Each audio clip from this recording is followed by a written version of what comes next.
चलिए जी, बात करते हैं class 12 chapter 7 exercise 7.3 question number 14 के बारे में बात करते हैं। आपके पास क्वेश्चन लिखा है cos x minus sine x upon में 1 प्लस साइन 2x, एक्स नहीं है 2x है। टी लेट करने के लिए ना एंगल सेम होने चाहिए। अभी टी लेट करने वाली कंडीशन नहीं बन सकती क्योंकि यहाँ पे 2x है। अच्छा, एक चीज़ मुझे अच्छे से समझ में आ गई कि टी लेट करने वाले क्वेश्चनों में ज़्यादातर हम नीचे वाली टर्म को टी लेट कर रहे हैं, ज़्यादातर है ना, हमेशा ऐसा नहीं होता, ज़्यादातर, क्योंकि dt नीचे नहीं फंस सकता। ऊपर वाले को टी लेट करेंगे, नीचे वाला dt कम बनता है ना, फ्रैक्शन में कम आता है dt, मतलब dt फ्रैक्शन में नहीं आता, पर टर्म ऐसी कम आती है जो फ्रैक्शन में होकर dt बना दे।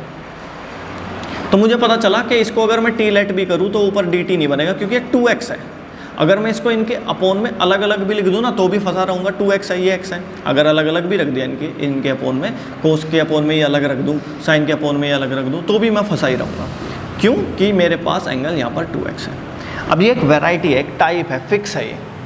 इसको जब सोल्व करते हैं ना तो जो 2-3 स्टेप करने के बाद एक पोर्शन आता है, कई बार उठा के उसी पोर्शन को पेपर में दे देते हैं कि यहाँ से आगे सोल्व करो। देखो कितनी कमाल की बात है। इस क्वेश्चन को जब सोल्व करते करते 3-4 स्टेप आ जाएंगे तो वो क्वेश्चन यहाँ से नहीं देंगे पेपर में, वो वहाँ से 3-4 स्टेप सोल्व करने के बाद जो आपके पास टर्म बनेगी उसको उठा के पेपर में दे देते हैं। अब इसे सोल्व करो तो वो तो और ईजी हो गया ना, आपके 3-4 स्टेप बच गए। और बच्चे सोचते हैं कि अरे ये कैसे क्या आ गया, वो और भी ईजी हो जाता है कि आपके पास तो 2-3 स्टेप बच गए। देखो ये फिक्स टाइप है, इसमें क्या होगा, ये साइन के साथ ही अप्लाई होता है ऐसा, क्योंकि साइन की प्रॉपर्टी होती है 2 साइन एंगल का आधा कोस एंगल का आधा, जो भी एंगल हो उसका आधा आधा हो जाएगा। यानी कि ऊपर जो x है वो x नीचे आ सकता है। कैसे? अगर मैं यहाँ पे लिख दूँ कोस x minus sine x upon 1 plus 2 sine x cos x, अब हो गया ना आधा आधा। अब बात बनेंगे, मतलब आधा आधा क्या, एंगल सेम आ गए ना, x x x x सब जगह x x x है। फिर इसमें एक नई इम्पोर्टेंट और सोचने वाली बात क्या है, ध्यान देने वाली बात क्या है, ये क्योंकि ये फिक्स टाइप है, फिक्स है, इनमें चेंजेस बहुत कम होते हैं। क्या चेंज हो सकते हैं? बस साइन के चेंज हो सकते हैं, ऊपर प्लस आ जाए नीचे माइनस आ जाए, ये ऐसे चेंजेस आते हैं हमें, इसीलिए फिक्स टाइप है कि इनमें जो चेंज हो सकता है सिर्फ इतना ही चेंज आ सकता है जो देंगे अगर वो आपको पेपर में, तो ऐसे चेंज करके दे सकते हैं। क्या आप इस बात को जानते हो कि sine square x plus cos square x 1 होता है? ज़रूरी नहीं एक्स ही हो, यहाँ पे 2x लिख लो चाहे। Sine square 2x plus cos square 2x 1 होता है। साइन स्क्वायर गधा प्लस कोस स्क्वायर गधा 1 होता है।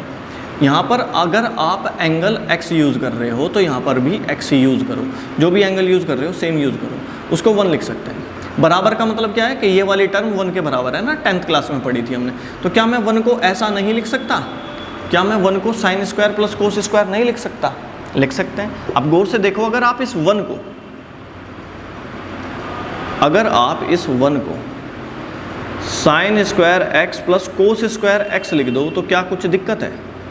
लिख सकते हैं जी, लिख सकते हैं भाई साहब, लिख सकते हैं। अच्छा जी, लिख दिया, ठीक है। क्या हुआ लिखने से? लिखने से ये हुआ कि देखो ध्यान से, लिखने से क्या हुआ, a square plus B square plus 2ab दिखाई दिया, a square plus B square plus 2ab, ये क्या बन गया? a square plus B square plus 2ab क्या बन गया? a प्लस बी का होल स्क्वायर।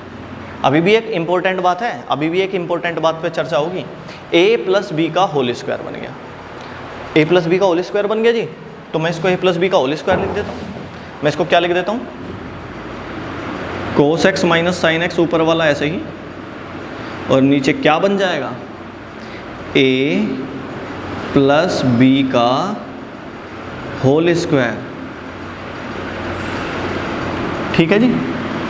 अब देखो ध्यान से, स्टार्टिंग में हम इसको t क्यों नहीं लेट कर पा रहे थे? क्योंकि एंगल अलग था, यहाँ पे 2x है, यहाँ पे x है। अब एंगल सेम है ना, कई बार पेपर में यहीं से भी क्वेश्चन आ सकता है कि इसको सोल्व करो, तो वो तो और इजी हो गया। क्या मैं अब इसको t नहीं लेट कर सकता? इसको t लेट कर लूँ, साइन का डिफरेंशिएशन कोस x और कोस का डिफरेंशिएशन माइनस साइन x, ये पूरा ऊपर वाला पूरा का पूरा ब्रैकेट, आधा अधूरा नहीं, पूरा का पूरा ब्रैकेट dt में कन्वर्ट हो गया जी। ये इंपॉर्टेंट बात थी। तो मैं लिखता हूँ इसको sine, let sine X plus cos X equals to T. Sine का डिफरेंशिएशन आ गया जी कोस एक्स, आपको लिखनी होती है वो लाइन हर बार, differentiation both side with respect to X. तो साइन एक्स का कोस एक्स आ गया, कोस एक्स का माइनस के साइन एक्स आ गया, इंटू में डी एक्स आएगा ना, प्रैक्टिस से पता चल रहा है, बार बार नीचे आता था वो इधर इंटू में आ जाता है। तो जहाँ पे भी cos x minus sine x into D x लिखा उसको डी टी लिख दो, यानी कि ऊपर वाली लाइन तो कन्वर्ट हो गई जी डी टी में। तो आपके पास ऊपर तो बन गया जी डी टी, और नीचे आपने टी लेट करा है और उसका स्क्वायर हो रखा है, नीचे आपने इसको टी लेट करा है और इसका स्क्वायर हो रखा है। तो टी स्क्वायर पढ़ोगे जिसको आप कह सकते हो टी की पावर -2 का टी के रेस्पेक्ट में करना है, क्या आएगा -2 + 1 अपॉन में -2 + 1 प्लस सी, टी की वैल्यू t -1 अपॉन -1 प्लस सी। वैल्यू पुट कर देते हैं जी, क्या है वैल्यू, ये नेगेटिव पावर को फ्रैक्शन में लिख लेते हैं और ये माइनस ऊपर चला जाता है, नीचे माइनस नहीं छोड़ दे, तो ये आ जाएगा -1 upon T plus C. -1 upon T क्या था जी, क्या लेट करा था आपने T, sine X plus cos X, तो यहाँ पे क्या आ जाएगा sine X plus cos X plus C, indefinite integration है ना, ये सी लगाना जरूरी है।